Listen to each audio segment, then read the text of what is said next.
کہ آپ میں سے بہت سارے لوگوں نے اس ویڈیو کو دیکھا اور اس کے بعد الزامات کا ایک سلسلہ شروع ہوا اور بھی بہت ساری ویڈیوز آئیں جس میں الزامات لگائے گئے.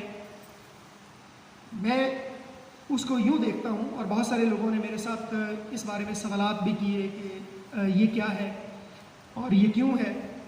یاد رکھیں کہ اس طرح کی ویڈیوز جب آپ دیکھتے ہیں یا وہ لوگ جو ان کو وائرل کرتے ہیں، شاید اس کا نقصان اتنا بائبل سوسائٹی کو نہیں ہے، شاید اس کا نقصان اتنا زیادہ ان لوگوں کو نہیں ہے جو ان ویڈیوز کو وائرل کرتے ہیں.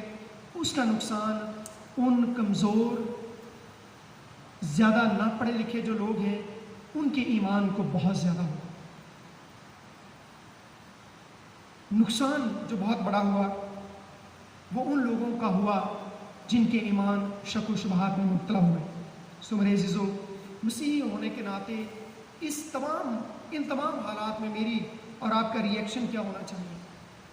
اور میرے اور آپ کے سامنے چیلنج کیا ہے؟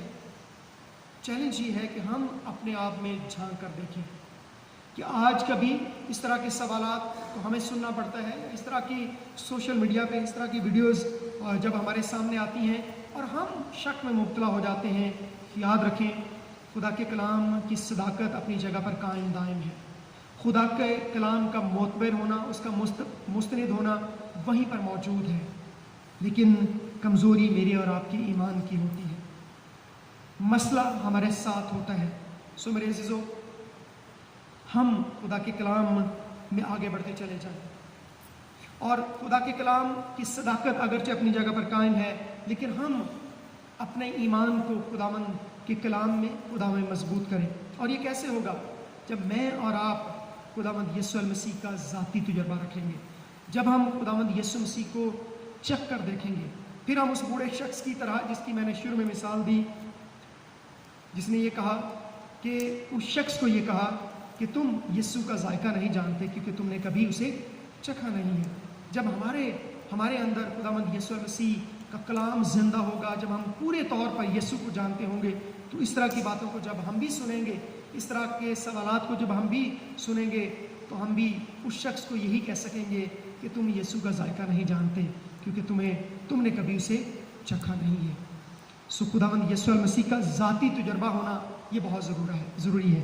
سو آئیں ہم اپنی آنکھوں کو خداوند کی حضوری میں جھکائیں، اپنے سروں کو خداوند کے سامنے جھکائیں اور اپنی آنکھوں کو بند کریں. تھوڑے وقت کے لیے ہم اپنی زندگیوں پر غور کریں.